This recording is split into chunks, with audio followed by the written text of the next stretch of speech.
दोस्तों, एक लड़का जो इसकी उम्र लगभग 20 साल है, वह कारपेंटर का काम करता है। जगह-जगह जाता है, खिड़की दरवाजे को बनाता है, टूटे-फूटों को बनाता है और मौका पा कर के जो पेंटिंग का काम होता है उसको भी करता है। उसकी दिहाड़ी लगभग 5 से 600 रुपए होती है।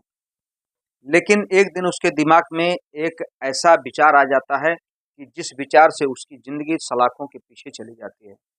वह सोचता है क्यों न क्यों मैं कब तक 500-600 रुपए कमाता रहूँगा और अपनी जीविका चलाता रहूँगा, क्योंकि कहा जाता है जब इंसान की इच्छाएँ उसकी ज़रूरत से ज़्यादा हो जाती हैं, तब वह व्यक्ति कोई न कोई ऐसा कदम उठा जाता है, जिसकी वजह से वह पूरे भविष्य को अपना नर्क बना देता है।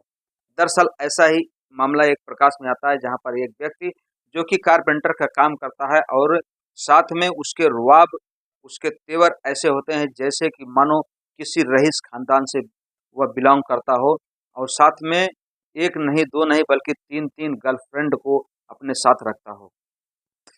दोस्तों, जब यह कहानी प्रकाश में आती है तो लोग सोचने पर मजबूर हो जाते हैं कि एक व्यक्ति ऐसा भी होता है जो 500 से 600 रुपए कमाता है, लेकिन उसके पास 1 नहीं, 2 नहीं, 3-3 गर्लफ्रेंड होती हैं, वो भी फॉरेन कंट्री की और कुछ अपने देश की।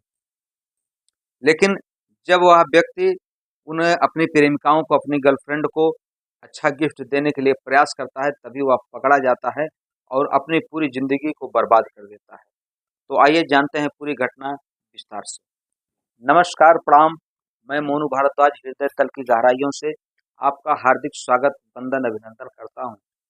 दोस्तों, आप देख रहे हैं Monu Bhardwaj real story YouTube channel. दोस्तों, दरअसल आज की जो सच्ची घटना मैं लेकर आया हूँ, यह घटना है उत्तर प्रदेश के बाराबंकी की। दोस्तों, बाराबंकी में एक नगर कोतवाली पड़ती है, एक छाया चौराहा है जहाँ पर पंजाब नेशनल बैंक है।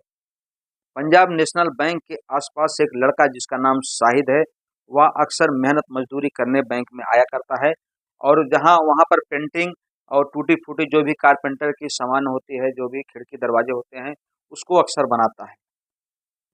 इसी बीच इंस्टाग्राम पर उसकी भी आईडी भी चलती है और इसी आईडी को चलाते हुए उसकी दोस्ती कनाडा की एक बेहद खूबसूरत लड़की से हो जाती है और चैटिंग-चैटिंग में उसको प्यार हो जाता है। दोस्तों, एक केरला की लड़की होती है, उससे भी उसकी दोस्ती हो जाती है और एक लड़की जो होती है वो पंजाब की होती है, वहाँ पर उसकी दोस्ती हो जाती है। यानी कि जो शाहिद होता है 3 लड़कियों को अलग-अलग तरीके से फ्लर्ट करता है और तीनों को गर्लफ्रेंड बनाता है। जब वह लड़का रील बनाता है तो अलग-अलग स्थान पर अलग-अलग रुआ में ऐसे बनाता है जैसे कि मालूम पड़े कि वह बहुत ही अमीर-ज़ादे, बहुत ही रईस खानदान घर का लड़का है। दोस्तों, 31 अक्टूबर आ जाता है जब पूरा देश दीपावली के पर्व में हर्षोल्लास के साथ दीप जला रहा था, तभी शाहिद सोचता है कि मेरी जो गर्लफ्रेंड है, जो मेरी दोस्त हैं, उनको मैं गिफ्ट में आखिर कैसे दूँ, कहाँ से पैसे का अरेंजमेंट करूँ।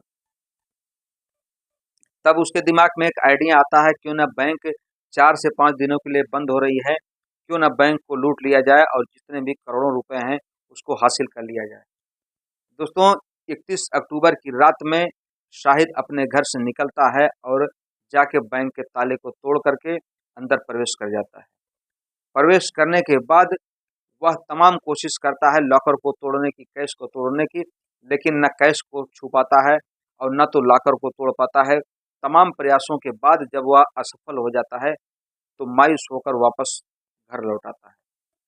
लेकिन दोस्तों, उसने बड़ी ही चालाकी से कैमरे में बैंक में घुसते समय कैमरे की जो वायर होती है, उसको बहुत ही शातिराना ढंग से काट चुका था, क्योंकि उसमें उसका चेहरा बिल्कुल ना दिखाई दे।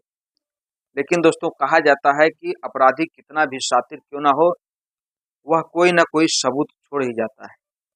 4 नवंबर को जब बैंक खुलता है, बैंक के मैनेजर साहब आते हैं, कैशियर साहब आते हैं।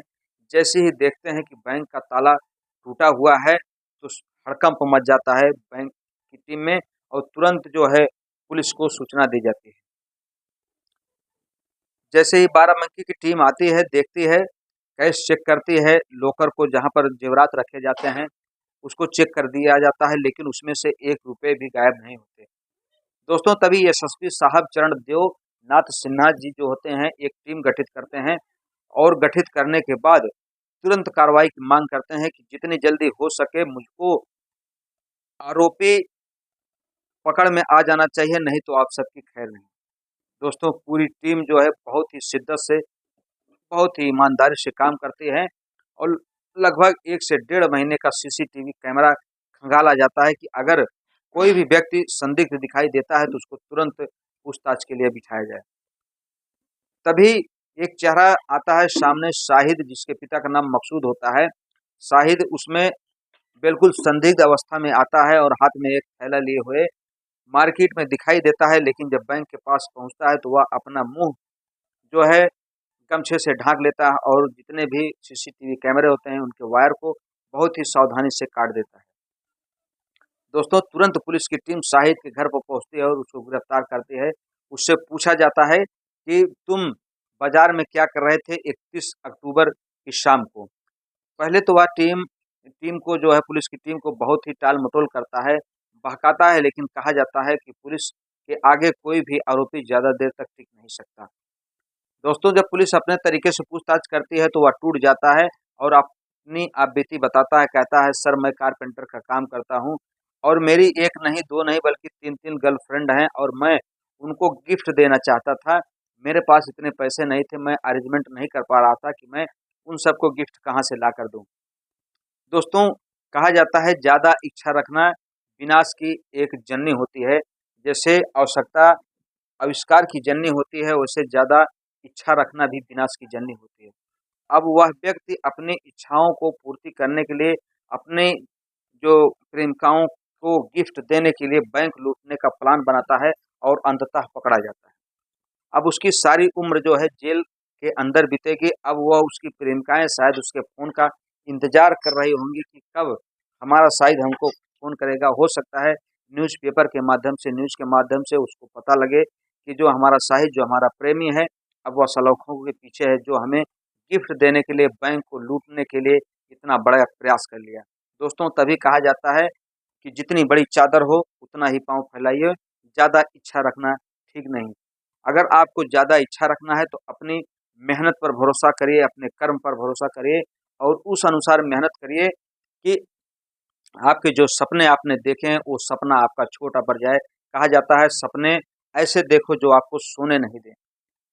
दोस्तों, वैसे इस आशिक के लिए आप क्या कहना चाहते हैं कमेंट बॉक्स में ज़रूर लिखें अपनी राय। मिलते हैं हम आपसे किसी अगले वीडियो में जो कि चौंकाने वाला आपको हो। और हमारी कहानी कहने का उद्देश्य किसी के दिल को ठेस पहुँचाना नहीं, बल्कि आपको सतर्क करना है, आपको जागृत करना है। मिलते हैं हम आपसे अगले वीडियो में, तब तक के लिए आप अपना ख्याल रखें, स्वस्थ रहें, मस्त रहें। जय हिंद, जय भारत, हर हर महादेव।